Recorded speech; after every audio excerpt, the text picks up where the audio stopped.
ছাত্র জনতার গণ অভ্যুত্থানে দেশ ছেড়ে ভারতে পালিয়ে গেলেও মসনদ হারানোর মাত্র 1 মাসেই সাবেক প্রধানমন্ত্রী শেখ হাসিনার মাথার ওপর এখন শতাধিক হত্যা মামলা।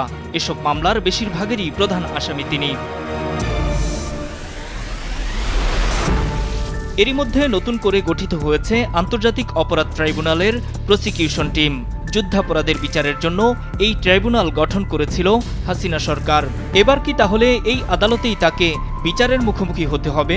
আমরা জুলাই গণহত্যা এটার জন্য দায়ী যে ব্যক্তিবর্গ আছেন, আন্তর্জাতিক অপরাধ ট্রাইব্যুনালে ওনাদের বিচারের জন্য আমরা ইতিমধ্যে একটা ছোটখাটো গবেষণা মতো করে দেখেছি। এই আইনের অধীনে এই হত্যাকাণ্ডের সাথে জড়িত ব্যক্তিরা এবং যারা আদেশ দিয়েছেন, বিভিন্নভাবে সহযোগিতা করেছেন, তাদের সকলকে বিচারের আওতায় আনা সম্ভব। এই প্রথম মূলনীতি ছিল শেখ হাসিনার প্রতিশোধের রাজনীতি। শেখ হাসিনার রাজনীতির দ্বিতীয় মূলনীতি ছিল বিভাজনের রাজনীতি। নির্দেশদাতা হিসাবে ওবায়দুল কাদেরকে গ্রেপ্তার করে আইনের আওতায় নিয়ে এসে বিচার কার্যকর না করা পর্যন্ত এই দেশের ছাত্র জনতা ক্ষান্ত হবে না।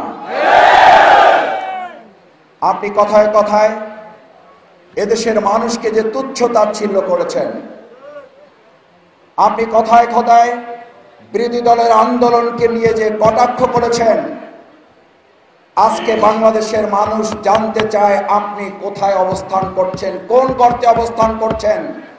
আপনাদের পোষা সেই সময়ের পুলিশ প্রধান বেনজির বলতেন, বিরোধী দলের নেতা কর্মীরা যদি গর্তে লুকিয়ে থাকে টুকাইয়ে নিয়ে আসা হবে, ঘরে থাকলে বের করে নিয়ে আসা হবে। আর আজকে বলে যাচ্ছি, আপনি যেখানে থাকেন সেখান থেকে বের করে নিয়ে এসে বিচারের মুখে দাঁড় করানো হবে। আমরা বলেছি যে আমরা প্রতিশোধ নেব না। প্রতিশোধ না নেওয়ার মানে হচ্ছে আমরা আইন হাতে তুলে নেব না, কিন্তু সুনির্দিষ্ট অপরাধ যিনি করেছেন তার বিরুদ্ধে মামলাও হবে এবং তাকে সে মামলায় শাস্তিও পেতে হবে। গণহত্যার বিচার করতে হবে, আবার 15.5 বছর ধরে যে সমস্ত অপরাধ করা হয়েছে সেইটারও বিচার করতে হবে। তখন যেই ট্রাইব্যুনালে দেলোয়ার হোসেন সাঈদীকে মৃত্যুদণ্ড দেওয়া হয়েছিল, ঠিক সেই ট্রাইব্যুনালে মাফিয়া সরকার শেখ হাসিনাকে ভারত থেকে ফিরিয়ে এনে সেই ট্রাইব্যুনালে শেখ হাসিনার ফাঁসির আদেশ দেওয়া হবে। দর্শক, রীতিমতো আজকের এই ভিডিওটি দেখলে আপনি অবাক হয়ে যাবেন, আপনি যদি একজন মুসলমান হয়ে থাকেন। যাকে কিনা সারা বিশ্বে কোরআনের পাখি বলে চিনত, সেই দেলোয়ার হোসেন সাঈদী হুজুরের মতো তাকে মৃত্যুদণ্ড দিয়েছিল এই মাফিয়া খুনি হাসিনা। সেই ট্রাইব্যুনালে বিচার করা হবে হাসিনার।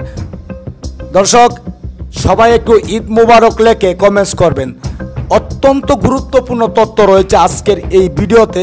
যারা এই কোরআনের পাখিটাকে ভালোবাসেন অবশ্যই ধৈর্য ধরে সম্পূর্ণ ভিডিওটি দেখবেন। মাফিয়া সরকার শেখ হাসিনার মূল উদ্দেশ্য ছিল রাজনীতি করার, তার প্রতিশোধ নেওয়া। সেই প্রতিশোধ নিতে বাংলাদেশে এসে রাজনীতি করেছিল সেই মাফিয়া সরকার শেখ হাসিনা। সেই মাফিয়া সরকার শেখ হাসিনা বাংলাদেশে থেকে শুধু তার নিজের ফ্যামিলির কথা চিন্তা করেছে, তার ফ্যামিলির বিচার কিভাবে করবে সেই চিন্তা করেছে, তাছাড়া কোনো জনগণের চিন্তা করেনি। একমাত্র উদ্দেশ্য ছিল বাংলাদেশে থেকে সে প্রতিশোধ নেবে। সে এসেছিল শুধু প্রতিশোধের রাজনীতি করার। এমনই কিছু মন্তব্য করেছেন আল্লামা মামুনুল হক হুজুর। সেই ভিডিওটি প্রমাণ সহকারে রয়েছে আজকের এই ভিডিওতে। তো বড় গর্তে লুকিয়ে থাকুক না কেন ওবায়দুল কাদের, সেই গর্তে থেকে সাপের মতো টেনে বের করে তার বিচার করা হবে। দর্শক, এই নিয়ে কঠিন হুঙ্কার দিয়েছে শফিকুল ইসলাম ও মাসুদ ভাইয়ের ঐতিহাসিক বক্তব্য, যে কথাগুলো শুনলে আপনার গায়ের পশম দাঁড়িয়ে যাবে। আওয়ামী লীগকে বিচার করা হবে। দর্শক, রীতিমতো আজকের এই ভিডিওতে খুবই গুরুত্বপূর্ণ তথ্য রয়েছে। অবশ্যই না টেনে সম্পূর্ণ ভিডিওটি দেখুন। কে কোন জেলা থেকে আজকে আমাদের এই ভিডিওটি দেখছেন অবশ্যই কমেন্টসের মাধ্যমে জানিয়ে দিন।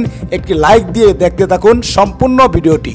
পারপিট্রেটরদের গ্রেপ্তার চাইব এবং অনেকেই বাংলাদেশের বাইরে চলে যাওয়ার চেষ্টা করেছেন, কেউ কেউ গিয়েছেন, অনেকে যাওয়ার চেষ্টা করছেন।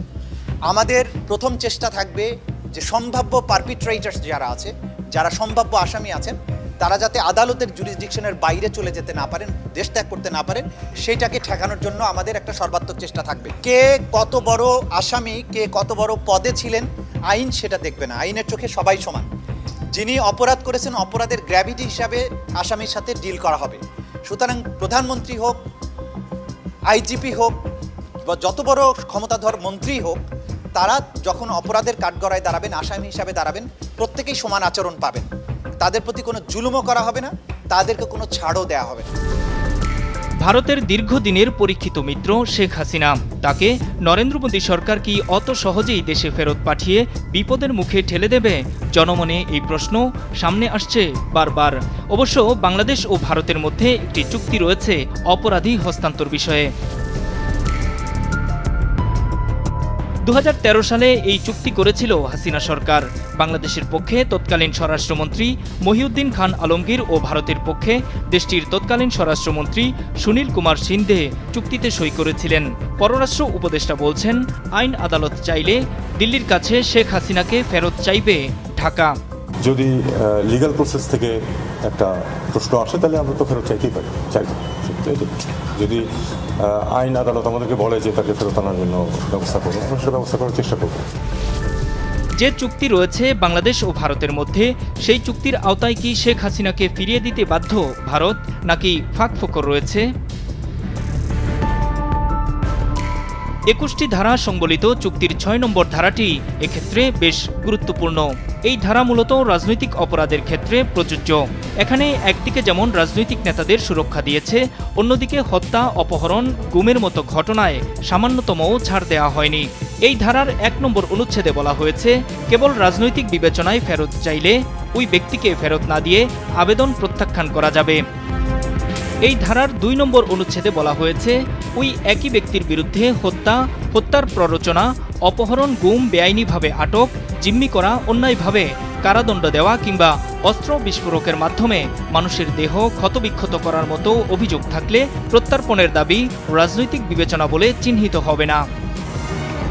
এখন পর্যন্ত শেখ হাসিনার বিরুদ্ধে যতগুলো মামলা হয়েছে, এর অধিকাংশই হত্যা ও অপহরণের। ফলে চুক্তি অনুযায়ী বাংলাদেশ যদি তাকে ফেরত চায়, তাহলে রাজনৈতিক রং দিয়ে সেগুলো উড়িয়ে দেওয়া কঠিন হবে ভারতের জন্য। বাংলাদেশের কোনো আদালত শেখ হাসিনার বিরুদ্ধে গ্রেপ্তারি পরোয়ানা জারি করলে ওই পরোয়ানার ভিত্তিতেই ভারতের কাছে তাকে ফেরত চাইতে পারবে বাংলাদেশ। এই চুক্তির আওতায় 2020 সালে বঙ্গবন্ধুর 2 খুনি সেনাবাহিনীর রিসালদার মোসলেম উদ্দিন ও ক্যাপ্টেন আব্দুল মজিদকে ফেরত দিয়েছিল ভারত।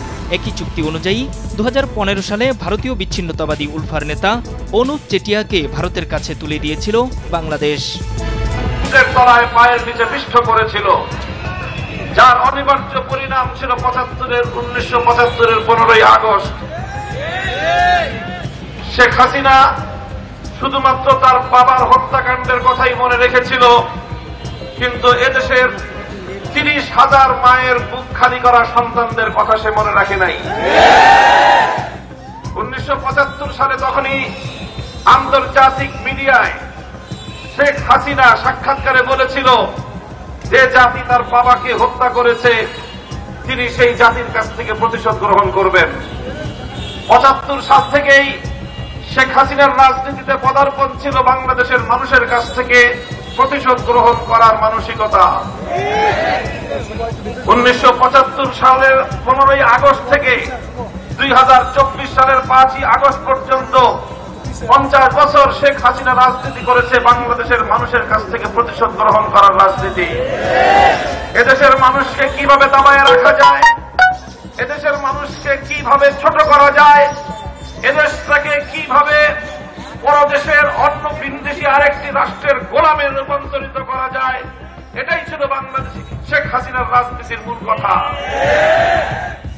এই জন্য দেশটাকে তলাবিহীন ঝুড়িতে রূপান্তরিত করবার জন্য মেগা প্রজেক্টের নামে মেগা দুর্নীতি করে লক্ষ লক্ষ কোটি টাকা বাংলাদেশ থেকে সরিয়ে নিয়ে গিয়েছে। বাংলাদেশের রেমিটেন্স যোদ্ধারা মাথার ঘাম পায়ে ফেলে সারা বিশ্ব থেকে তারা রেমিটেন্স পাঠায়। এদেশের প্রাইভেট সেক্টরের ব্যবসায়ীরা তারা কষ্ট করে দেশ থেকে উৎপাদন করে বিদেশি রেমিটেন্স তারা দেশে আনে, বিদেশি মুদ্রা তারা বাংলাদেশে আনে, আর সেই টাকা দিয়ে বাংলাদেশ যতটুকু উন্নতির দিকে যায়, শেখ হাসিনার সরকার বিগত 15 বছর ধরে সেই সমস্ত টাকা অবাধে লুটপাট করেছে। এটা করেছে শুধু টাকা লুটপাট করার জন্য না, একটা মানুষের আর একটা পরিবারের কত টাকা লাগে এটা করেছে বাংলাদেশের মানুষের কাছ থেকে প্রতিশোধ গ্রহণ করার জন্য।